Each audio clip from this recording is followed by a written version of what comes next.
नमस्कार, मेरा नाम है डॉक्टर रुद्रमन और मैं हूं आपका जानकार दंकार। ओरल हेल्थ चैनल के माध्यम से आज हम बात करेंगे सियालोलिथियासिस के बारे में। तो शुरू करें।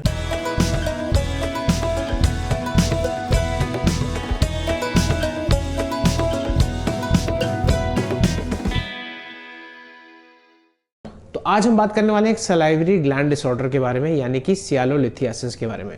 सियालोलिथियासिस का मतलब होता है कि सलाइवरी ग्लैंड में आपका जो है एक स्टोन फॉर्मेशन हो जाता है, यानी कि आपके सलाइवरी ग्लैंड्स जो आपके लार के ग्लैंड्स हैं, जो कोशिका हैं, उसमें जो है आपकी पथरी हो जाती है, जिसकी वजह से आपको प्रॉब्लम हो सकती है।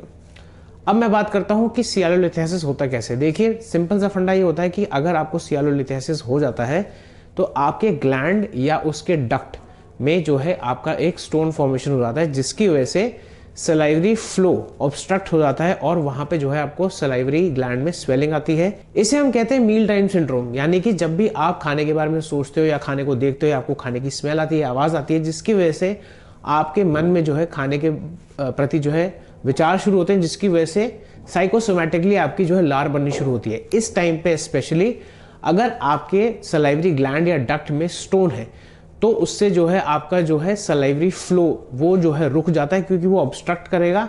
उससे आपको जो है यहाँ पे स्वेलिंग होगी, at the same time pain होगा, टेंडरनेस होगी, और ये जो है डिपेंड करता है कि पार्शियल ऑब्स्ट्रक्शन है कि टोटल ऑब्स्ट्रक्शन है। अगर पार्शियल ऑब्स्ट्रक्शन है तो वो थोड़ी देर बाद जब आपका सलाइवा सूख जाएगा या आप खाना खा चुके होंगे, उसके बाद जो है धीरे धीरे करके वो कम हो जाएगा, लेकिन टोटल ऑब्स्ट्रक्शन में आपको काफी प्रॉब्लम हो सकती है। तो अगर मैं आपको बताऊं इसके कॉजेस क्या होते हैं, बहुत सिंपल सा फंड है। पहले हम एक बेसिक तरीके में जाते हैं। कोई भी ब्लड वेसल या वेसल होती है, उसमें अगर आपका फ्लो चल रहा होता है किसी भी लिक्विड का या किसी भी तरीके का सिक्रीशन का, इस फ्लो में अगर स्टेसिस आ जाता है तो उसमें जो है एक तो इन्फेक्शन के चांसेस, दूसरी चीज किसी भी तरीके के फॉर्मेशन के चांसेस ज्यादा हो जाते हैं। क्या मतलब है, अगर हम केमिस्ट्री में जाए, हम ज्यादा डिटेल में नहीं जाएंगे, अगर आपने नोटिस किया होगी जमे हुए पानी में काई जम जाती है ना, वैसे ही क्या होता है, ये आपका जो ग्लैंड्स होते हैं, स्पेशली आपका पैरोटिड ग्लैंड और आपका सबमैंडिबुलर ग्लैंड, इसके जो सिक्रीशंस होते हैं ये बहुत अल्कलाइन होते हैं। Eight the same time submandibular gland जो होता है उसका जो डक्ट होता है वो बहुत लंबा और टॉर्चस होता है, यानी कि पतला होता है, लंबा होता है और उसमें घुमाव ज्यादा होते हैं।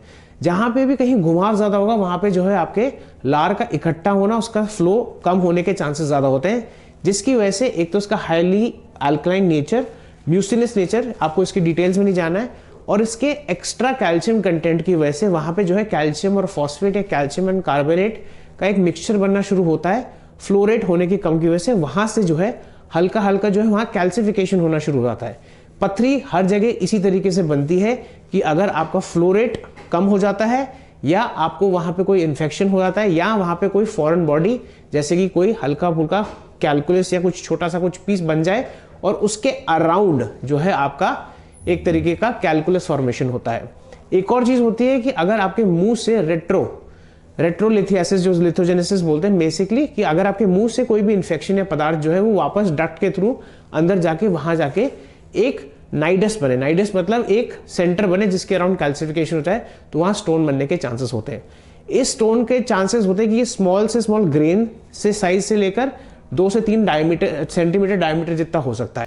अब बात करते हैं इसकी डायग्नोसिस कैसे करनी है। डायग्नोसिस का सिंपल सा फंडा है, हम चीफ कंप्लेंट पूछेंगे, ऑब्वियसली आप ये बताएंगे कि खाना खाते समय मुझे यहाँ दर्द होता है, स्वेलिंग हो जाती है, और थोड़ी देर बाद वो ठीक हो जाता है depending upon the level of obstruction. Dehydration होने के चांसेस होते हैं कि आप बोल रहे हैं कि मेरे को लार बन रही है लेकिन मुंह में पता नहीं चल रही है, बैड ब्रेथ हो रही है, बहुत सारी चीजें होती हैं। ये चीज हम लोग डायग्नोस कर सकते हैं बिकॉज हमारी इसमें रुचि होती है, हम इसमें ट्रेंड होते हैं। एट द सेम टाइम हमारे पास कुछ डायग्नोस्टिक टेक्निक्स भी होती है। एक होता है बाय मैनुअल या बाय डिजिटल पैल्पेशन, जिसमें हम जो है आपके जो ग्लैंड के आसपास का एरिया उसको पैल्पेट करते हैं, और अगर वहां पे हमें लंप मिल जाता है, एक हार्ड तरीके का बोनी सा लंप मिल जाता है स्टोन टाइप का, तो हम वहां कर सकते हैं। एट द सेम टाइम हम एक्सरेज ले सकते हैं, सियालोग्राफी कर सकते हैं, जो उसका गोल्ड स्टैंडर्ड पुराना मेथड था। आजकल हम डायग्नोस्टिक एंड इन्वेस्टिगेटिव सियालोडेनोस्कोपी भी करते हैं, एमआर सियालोडेनोस्कोपी भी करते हैं, ये बहुत सारी चीजें होती हैं। और इसका अल्टीमेट सोल्यूशन क्या होता है, सबसे पहली बात है कि अगर आपको दर्द ज्यादा हो रहा है, पेन स्वेलिंग ज्यादा है, तो हम आपको एंटी इन्फ्लेमेटरी मेडिकेशंस यानी पेन किलर्स देंगे। अगर वहां इन्फेक्शन आ चुका है तो हम एंटीबायोटिक्स देंगे, एंड अल्टीमेटली इसका जो है रेजोल्यूशन ये है कि वो स्टोन को निकाल दिया जाए।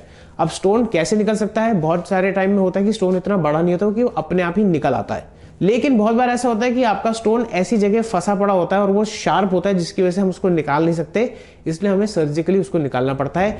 एक प्रोसीजर होता है जिसको हम बोलते हैं मार्सुपिलाइजेशन, वरना हम इंसिजन एंड ड्रेनेज कर सकते हैं। एंड बहुत कम केसेस में, रेयर केसेस में हमें हो सकता है वो ग्लैंड भी निकालना पड़े। तो ये था आज का episode. Please like share subscribe करिए और बेल आइकन को दबाना ना भूलिए ताकि आपको इंपॉर्टेंट अपडेट्स मिल जाएं। अगर आप मेरे से व्हाट्सएप पे कंसल्टेशन करना चाहते हैं या मेरे से जो है संपर्क करना चाहते हैं, प्लीज मुझे कॉल करने से पहले एक बार मैसेज जरूर डाल लें, मैं उसका रिप्लाई दूंगा, क्योंकि हो सकता है मैं किसी मरीज के साथ व्यस्त हूँ। तो आज के लिए इतना ही, नमस्ते।